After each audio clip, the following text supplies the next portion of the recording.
Solution naturelle contre les problèmes de prostate. Alors tout d'abord, les informations sont données à titre indicatif et ne remplacent pas un avis médical. Prenez rendez-vous avec votre médecin avant tout.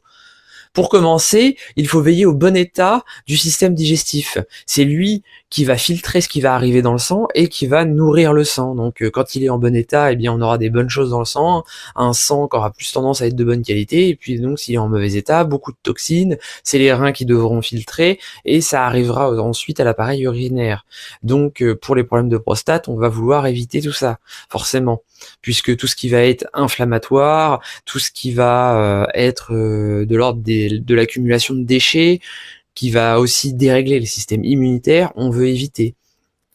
Et ce qui se passe surtout au niveau de la prostate, c'est la transformation de la testostérone en DHT via la 5-alpha réductase qui transforme la testostérone en DHT, donc cette DHT qui est 5 à 10 fois plus puissante en termes d'effet que la testostérone elle-même. Et donc ça amène à un gonflement, et donc c'est ce qu'on veut éviter. Donc pour ça, ça va être crucial de bien nettoyer les intestins, avoir une bonne vitalité au niveau intestinal. Et donc pour ça, il y a des plantes de la sphère digestive qui vont être intéressantes, toutes les plantes carminatives, donc les épices, le céleri, le fenouil, l'endive, voilà, vont être très intéressantes, l'artichaut. Mais aussi, si vous avez le système digestif complètement engorgé, si vous avez par exemple beaucoup de toxines collées dans les intestins, des plaques mucoïdes par exemple, ces espèces de plaques complètement collées, eh bien tout ce qui va être drainant, donc mucilagineux par exemple, comme le psyllium, comme le charbon activé, eh bien vont être intéressants pour pouvoir drainer tout ça. Le vinaigre de cidre, lui, sera intéressant par rapport à l'estomac pour pouvoir restaurer la vitalité de l'estomac, parce que si vous n'avez pas une bonne acidité au niveau du bol alimentaire quand vous sortez de l'estomac, enfin quand le bol alimentaire sort de l'estomac, eh bien comme c'est cette acidité-là qui envoie le message au pancréas, au foie, de sécréter ces sécrétions, dont notamment du bicarbonate, eh bien si l'acidité n'est pas au rendez-vous, le message non plus. Le message est partiel lui aussi, et donc après c'est un dialogue de sourds, tout le monde s'épuise pour un résultat médiocre. Donc le vinaigre de cidre, à raison d'une cuillère à soupe dans un verre d'eau tiède avant les repas, sera intéressant dans ce cas-là, si jamais le problème vient de là évidemment. Et puis du coup, si vous avez beaucoup de déchets au niveau intestinal, une cure de 2 semaines de psyllium à raison de une cuillère à soupe à faire infuser au moins une demi-heure, idéalement 4 heures, dans un verre d'eau la nuit à prendre le matin, voire matin et soir selon le cas. C'est adapté en fonction du cas de chacun, forcément. Et puis après aussi, tout ce qui va être plantes antiseptiques, si jamais il y a une dysbiose vraiment trop prononcée sur le moment. Donc, comme on pourrait retrouver avec le jus de citron, qui en plus sera un détoxifiant hépatique, un digestif, avec l'oignon, les aliacées, le poireau. D'ailleurs, par rapport au côté balai intestinal, le poireau en aliment sera très intéressant. Et donc, les probiotiques vont être intéressants, que ce soit en jus ou en aliment. Vous pouvez les associer à des prébiotiques qui nourrissent les bonnes bactéries qu'il y a dans les probiotiques. C'est systémique. Et donc, vous pouvez retrouver mon article sur les bonnes associations alimentaires, sur l'équilibre acido-basique dans l'alimentation. L'équilibre acido-basique est aussi un facteur important. Un excès d'acidité arrivant au niveau de l'appareil urinaire, eh bien du coup, va être négatif forcément.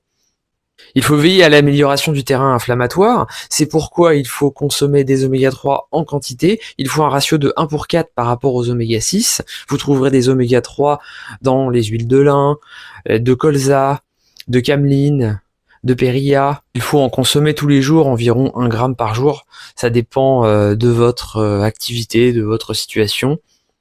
En cas d'inflammation aiguë, vous pouvez vous orienter vers l'huile essentielle d'eucalyptus citronné en interne, 2 gouttes 3 fois par jour, jusqu'à amélioration des symptômes. Et puis, vous pouvez vous tourner vers la bourrache, en gélule, en interne ou en infusion. Pour les inflammations aiguës, vous pouvez prendre du curcuma, du gingembre, du boswellia serrata. Pour les inflammations de bas grade qui ne sont pas à négliger, que vous pouvez détecter avec une analyse sanguine de la CRP-US, US pour ultrasensible, qui doit être inférieure à 1 gramme par litre de sang, eh bien pour elle, Vous pouvez l'améliorer avec une bonne hygiène de vie au sens global, et puis de la quercétine notamment que vous pouvez retrouver dans le caprier, avec des jus anti-inflammatoires comme le céleri, la grenade, etc. En plus de cela, nous pouvons ajouter les plantes qui vont agir directement sur la 5-alpha-réductase, comme par exemple l'huile de pépin de courge, la racine d'ortie.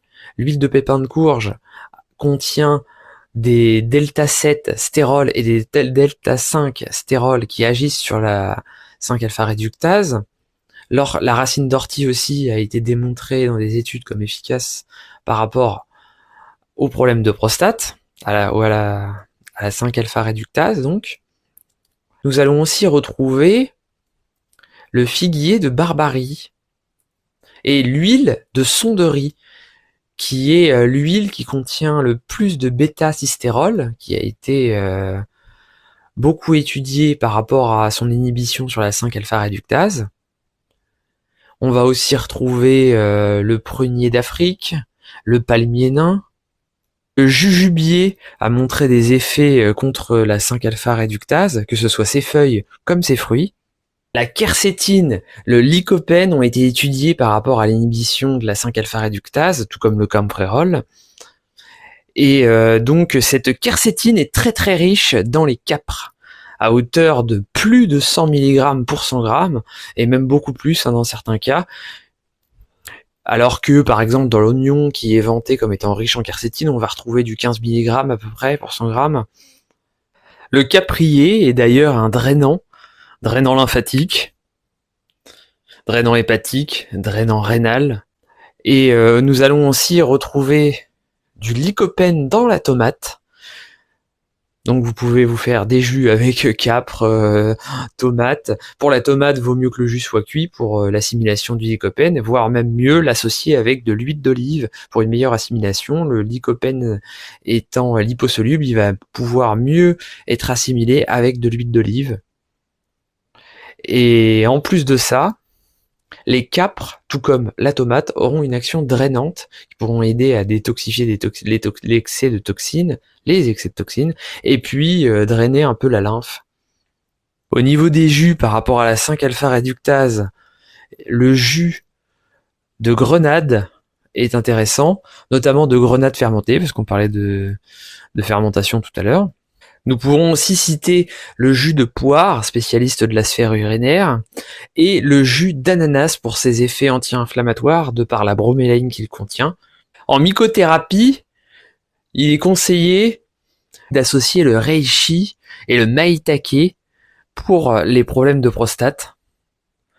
Donc pour ce faire, pareil, c'est une cure 2-3 mois avec 1 mois de pause, renouvelable éventuellement. Autre paramètre qui est important, ça va être la lymphe. Et donc pour la lymphe, il va falloir bouger, faire des massages. Par exemple, vous pouvez appliquer une compresse d'huile de ricin au niveau de la zone de la prostate avec de l'huile de lentisque pistachier, à raison à peu près d'1 cuillère à soupe d'huile de ricin pour 1 à 2 gouttes de lentisque pistachier en huile essentielle. Donc faire une cure de 3 semaines quand vraiment vous sentez qu'il y a le besoin. Et puis aussi pour la lymphe, il va y avoir le bourgeon de gui.